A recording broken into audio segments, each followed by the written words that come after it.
12,61,70,900 ভোটারের খসড়া তালিকা প্রকাশ। কেন্দ্রের নিরাপত্তায় কেনা হচ্ছে 40,000 বডি ক্যামেরা।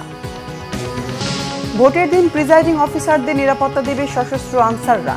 700-র বেশি অস্ত্রের সন্ধানে করা হবে পুরস্কার ঘোষণা, জানিয়েছেন স্বরাষ্ট্র উপদেষ্টা।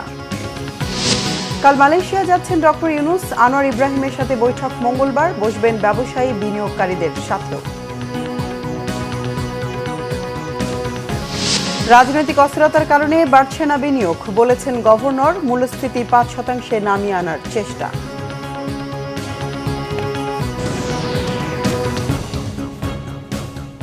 দেখছিলেন ক্রম সিমেন্ট সংবাদ শিরোনাম।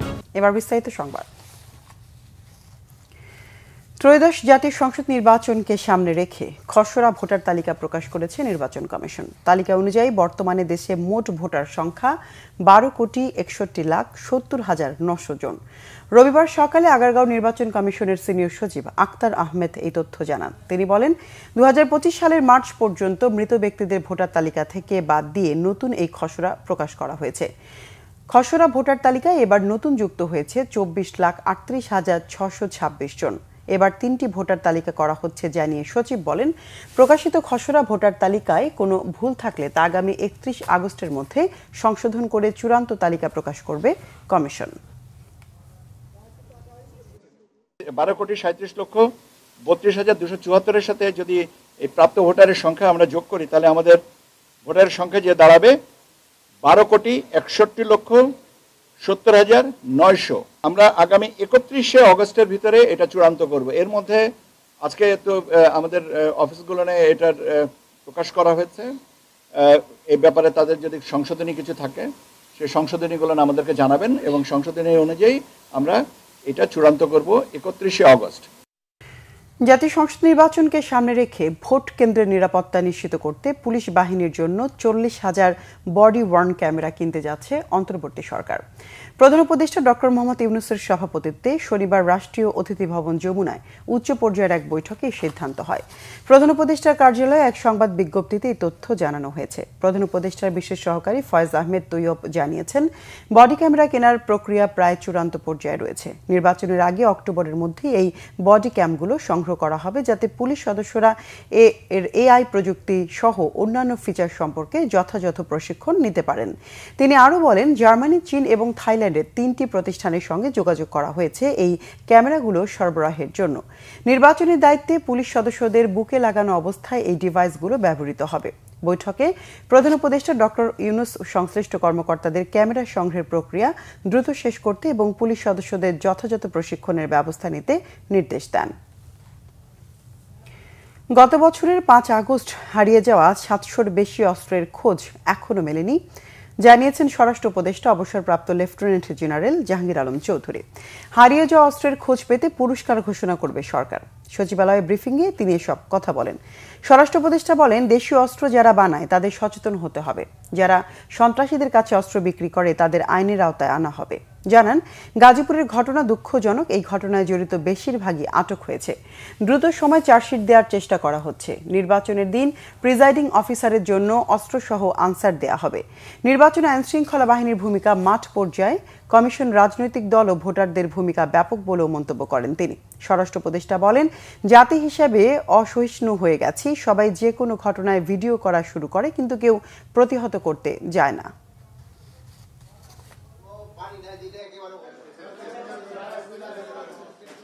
নির্বাচনের জন্য আমাদের কিন্তু ট্রেনিং মোটামুটি শুরু হয়েছে। নির্বাচনের ক্ষেত্রে কিন্তু আপনারা জানেন সবচেয়ে বড় ভূমিকা পালন করে কিন্তু আনসারের ভূমিকাটা কিন্তু সবচেয়ে বড়। এবার আমরা আরেকটা জিনিসও করতেছি, অন্যান্য সময় আমাদের থাকে না, কি জানি বলে, এই প্রিজাইডিং অফিসারের সাথেও কিন্তু আমরা একজন হাতিয়ার সহ আনসার দিই। অনেক সময় দেখেন যে প্রিজাইডিং অফিসারে অনেক সময় করে অ্যাটাক করতে যায়। এই জন্য ওনারাও আমরা কিন্তু একটা হাতিয়ার সহ ওনার একটা আমরা গার্ড ব্যবস্থা করতেছি, যেন ওনারও কেউ যেন কোনো রকমের কিছু না করতে পারে।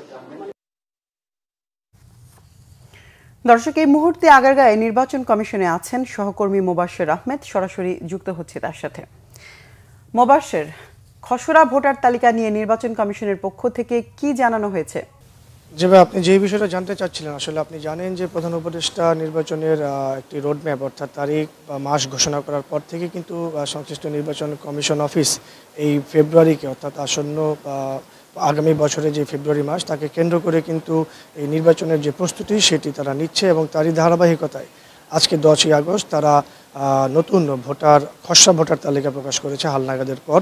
সেটি হচ্ছে এই বিষয়ে আসলে সকালে নির্বাচন কমিশনেই এই কমিশনের সিনিয়র সচিব আক্তার আহমেদ তিনি জানিয়েছেন যে নতুনভাবে যে ভোটার এবার যুক্ত হয়েছে সেই সংখ্যাটি হলো 45 লক্ষের বেশি এবং এই 45 লক্ষ যেই সংখ্যাটি রয়েছে অর্থাৎ যাদেরকে নতুন যুক্ত করা হয়েছে এখান থেকে মৃত অর্থাৎ এই বছরের মার্চ পর্যন্ত যারা মারা গেছে তাদেরকে বাদ দেওয়ার পর নতুন একটি তালিকা তারা আমাদেরকে জানিয়েছে এবং সেটি সংবলিত যে মোট সংখ্যা তা হলো 12,61 লক্ষেরও বেশি। তাছাড়া উনি আরও একটি বিষয় জানিয়েছেন যে এই যে মোট তালিকা এই তালিকায় কিন্তু নারী ভোটার রয়েছে হলো 6,21 লক্ষেরও বেশি এবং পুরুষ ভোটার রয়েছে 6,40 লক্ষের বেশি। তিনি আরও একটি বিষয় আমাদেরকে জানিয়েছেন যে এবার ভোটার তালিকা আসলে 3টি প্রকাশ করা হবে। প্রথমটি মার্চে প্রকাশ হয়েছে, দ্বিতীয়টি আসলে আজ প্রকাশ হলো আসলে খসড়া যে তালিকা এবং সমস্ত কিছু সংশোধনের পর এই যে টোটাল খসড়া তালিকাটা প্রকাশ করেছে ভোটারের, এখানে সংশোধনের জন্য সময় রাখা হয়েছে আগামী 31 আগস্ট পর্যন্ত। এই 31 আগস্টের আগে এই ভোটার তালিকা সংশোধনের পর 31 আগস্ট চূড়ান্তভাবে ভোটার তালিকার যেই সংখ্যা ভোটারদের সেটি আসলে প্রকাশ করা হবে এবং তৃতীয়বার যেই সংখ্যাটি প্রকাশ করা হবে সেটা হলো 31 অক্টোবর। তো এই ছিল নির্বাচন কমিশন অফিস থেকে আমার কাছে সর্বশেষ। মোবাশ্বের, ধন্যবাদ আপনাকে। দর্শক, নির্বাচন কমিশন থেকে সঙ্গে ছিলেন সহকর্মী মোবাশ্বের আহমেদ। মালয়েশিয়ার প্রধানমন্ত্রী আনোয়ার ইব্রাহিমের আমন্ত্রণে কাল সোমবার 3 দিনের দ্বিপক্ষীয় সফরে মালয়েশিয়া যাচ্ছেন প্রধান উপদেষ্টা অধ্যাপক ডক্টর মোহাম্মদ ইউনূস। সোমবার দুপুরে মালয়েশিয়ার উদ্দেশ্যে ঢাকা ছাড়ার কথা রয়েছে প্রধান উপদেষ্টার। মঙ্গলবার সকালে সফরের মূল আনুষ্ঠানিকতা শুরু হবে। এই দিন সকালে পুত্রজায়ায় আনুষ্ঠানিক দ্বিপক্ষীয় বৈঠকে বসবেন ডক্টর ইউনূস ও আনোয়ার ইব্রাহিম। দ্বিপক্ষীয় বৈঠক শেষে দুই দেশের মধ্যে সম্ভাব্য সমঝোতা স্মারক ও এক্সচেঞ্জ নোটগুলো সই হবে। এরপর দুই সরকার প্রধান গণমাধ্যমে কথা বলবেন। সফরে ব্যবসায়িক সেমিনারে অংশ নেবেন প্রধান উপদেষ্টা। এছাড়া মঙ্গলবার বিকেলে মালয়েশিয়ায় বসবাসরত বাংলাদেশিদের সঙ্গে মতবিনিময় অনুষ্ঠানে যোগ দেবেন ডক্টর ইউনূস। রাতে মালয়েশিয়ার মন্ত্রী, নাগরিক সমাজ, শীর্ষ ব্যবসায়ী আমলাদের সঙ্গে নৈশভোজে অংশগ্রহণ করবেন তিনি। দেশটির ইউনিভার্সিটি কেবাংসান মালয়েশিয়া প্রধান উপদেষ্টাকে সম্মানসূচক ডক্টরেট ডিগ্রি দেবে। বুধবার সকালে সমাবর্তনে যোগ দেবেন ডক্টর ইউনূস। বুধবার সন্ধ্যায় মালয়েশিয়া ছাড়ার কথা রয়েছে তার। জুলাই গণ অভ্যুত্থানের সময় রাজধানীর বনশ্রীতে দুজনকে হত্যা ও কার্নিশে ঝুলে থাকা এক যুবককে গুলি করার মামলায় আনুষ্ঠানিক অভিযোগ আমলে নিয়েছে আন্তর্জাতিক অপরাধ ট্রাইব্যুনাল 1। সেই সাথে সাবেক ডিএমপি কমিশনার হাবিবুর রহমান সহ এই মামলার পলাতক 4 আসামির বিরুদ্ধে গ্রেফতারি পরোয়ানা জারি করা হয়েছে। বৃহস্পতিবার প্রসিকিউশন এই মামলার আনুষ্ঠানিক অভিযোগ ট্রাইব্যুনালে দাখিল করে। আজ শুনানিতে এই মামলায় সুনির্দিষ্ট 3টি অভিযোগ তুলে ধরে প্রসিকিউশন। সেখানে বলা হয় 19 জুলাই নাদিম নামে একজনকে গুলি করে হত্যা করে পুলিশ। একই দিন পুলিশের গুলিতে মৃত্যু হয় মায়া ইসলাম নামে এক নারীর। এ সময় তার 6 বছরের নাতি মুসার মাথায় গুলি লাগে। এছাড়া বনশ্রীতে সেদিন পুলিশের গুলি থেকে বাঁচতে কার্নিশে ঝুলে থাকা যুবক আমির হোসেনকে গুলি করার অভিযোগও আনা হয়েছে 5 আসামির বিরুদ্ধে।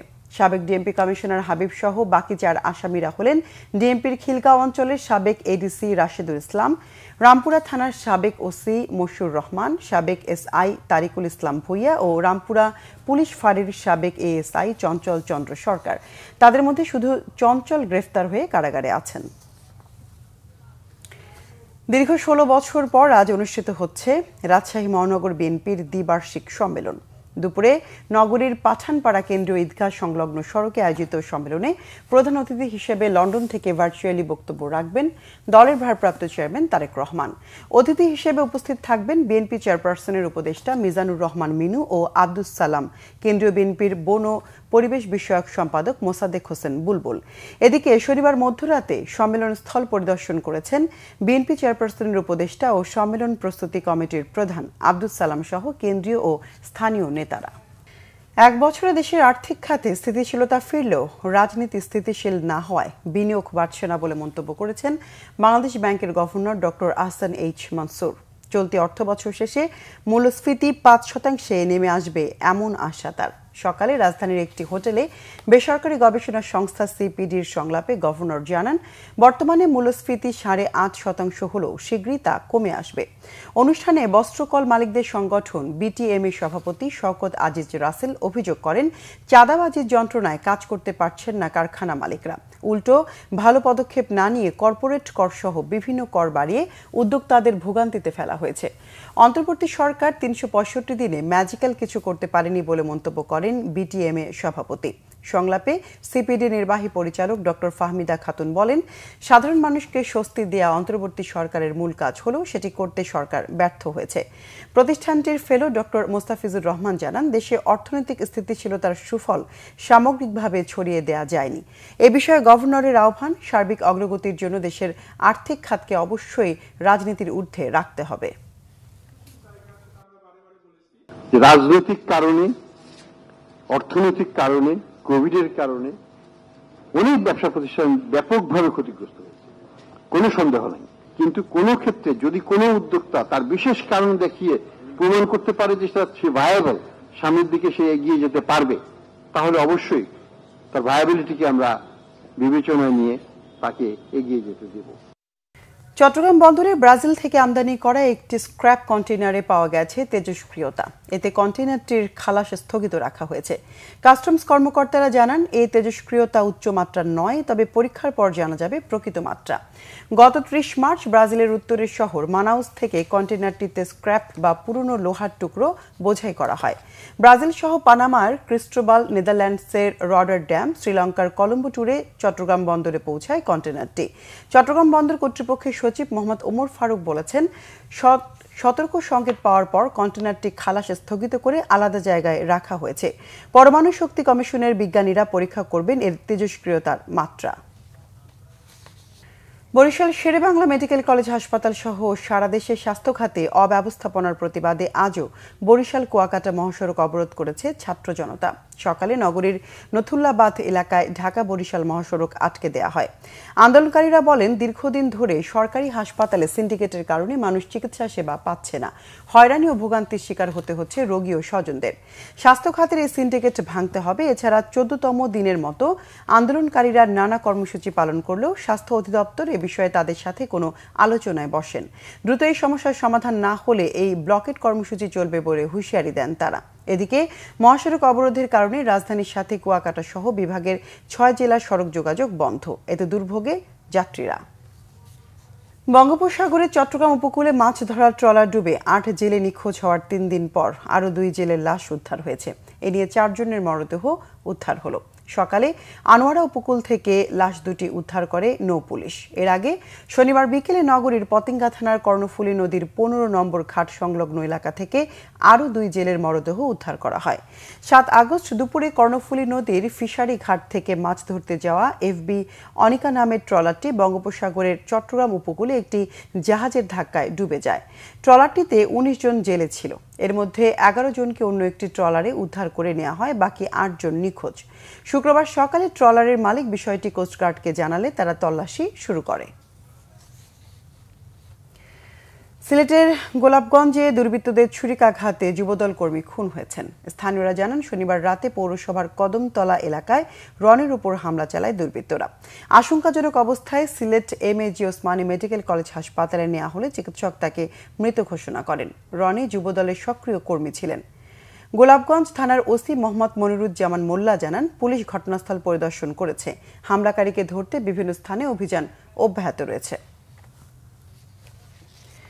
কক্সবাজার সমুদ্র সৈকত বিশ্বের দীর্ঘতম সৈকত হলেও ব্যবস্থাপনা নিয়ে রয়েছে নানা অভিযোগ। সৈকতের একাধিক স্থান নিয়ে হোটেল ও মোটেলগুলোর মলমূত্র সাগরে ফেলায় দূষিত হচ্ছে পানি।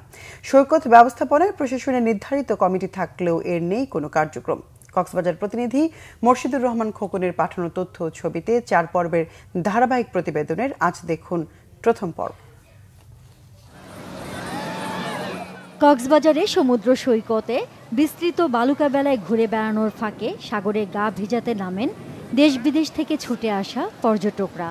তবে সুগন্ধা এবং কলাতলি বিচ পয়েন্টের মাঝে ডিভাইন হোটেলের পাশে বালিয়াড়ি কেটে বানানো হয়েছে নালা, আর সেই নালার সাথে সংযোগ করা হয়েছে আবাসিক হোটেলের মলমূত্রের ড্রেন।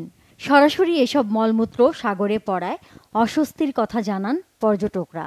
এই যে পানিটা সোজা হচ্ছে আমাদের সাগরে যাচ্ছে, অ্যান্ড ইটস রিয়েলি ব্যাড, আমাদের হেলথের জন্য অনেক খারাপ। যেহেতু এখানে আর্নিং ভালো হচ্ছে, আই থিঙ্ক এটা চাইলেই সলভ করা পসিবল। ড্রেনেজ থেকে যে পানি আসতেছে এখান থেকে ডাইরেক্ট আপনার সমুদ্রতে যাচ্ছে, আর ওইখানে আপনি দেখতে পাচ্ছেন যে ডাইরেক্ট ওই জায়গায় মানুষরা আছে। এইখানে তো দেখতেছি আরো মানুষ ময়লা টলা ফেলে পলিথিন দিয়ে আরো দিন দিন যতদিন যাচ্ছে ততদিন কক্সবাজার আরো নোংরা হইতেছে। যে ড্রেনেজ সিস্টেম দেখছি এটা নিশ্চয়ই কোনো হোটেল এবং আবাসিক বিভিন্ন জোন থেকে এই মলের পানিটা এখানে এসে সমুদ্রে চলে যাচ্ছে। এই ঘটনায় প্রশাসনকেই দুষছেন নাগরিক ফোরামের এই নেতা। স্থানীয় প্রশাসনের নির্লিপ্ততা, উদাসীনতা আমাদেরকে খুবই কষ্ট দিচ্ছে। আমরা খুবই দুঃখিত। তার কারণ হচ্ছে কি, আমাদের হাজার হাজার পর্যটক এই সমুদ্রের পানিতে গোসল করতে নামে, তারা জানে না এই ময়লা দুর্গন্ধময় এবং গার্বেজের পানি যে এখানে সাগরের পানিতে মিশতেছে। বিষয়টি প্রশাসনের নজরে আসায় দ্রুত ব্যবস্থা নেওয়ার কথা জানায় প্রশাসন। বৃষ্টি পানিতে নালার মতো হয়ে যে সমুদ্রে যে ময়লা সমুদ্রে পড়ছে, তো আমরা আজকে ইন্সপেকশন এসেছি, সেই সাথে অভিযানে এসেছি। তো আমরা দেখলাম যে ছোট ছোট পাইপ দিয়ে অনেকগুলো নালা করা হয়েছে, বিশেষ করে এই রাস্তা থেকে রিং রোডের রাস্তা থেকে এই পর্যন্ত বিভিন্ন নালা করেছে। সেই নালাগুলো আমরা বন্ধ করে দিচ্ছি। দ্রুত সৈকত ব্যবস্থাপনার কার্যক্রম উন্নত করা না হলে ভবিষ্যতে পর্যটক বিমুখ হবার শঙ্কার কথা বলেছেন স্থানীয়রা। Bangla vision news desk. সংবাদ শেষ করব ক্রাউন সিমেন্ট শিরোনামগুলো আরেকবার জানিয়ে।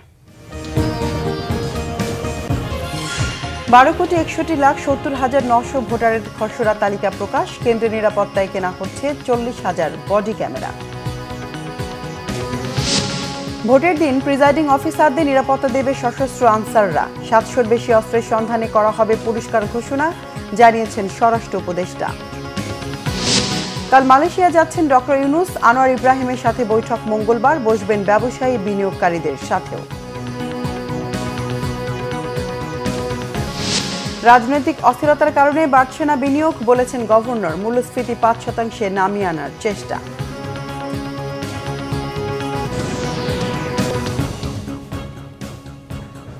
দর্শক, এ ছিল এখনকার মতো। পরের সংবাদ বিকেল 4টায়, এর আগে 3টায় রয়েছে নিউজ টপ 10 দেখার আমন্ত্রণ রইল। এতক্ষণ সঙ্গে থাকায় ধন্যবাদ সবাই।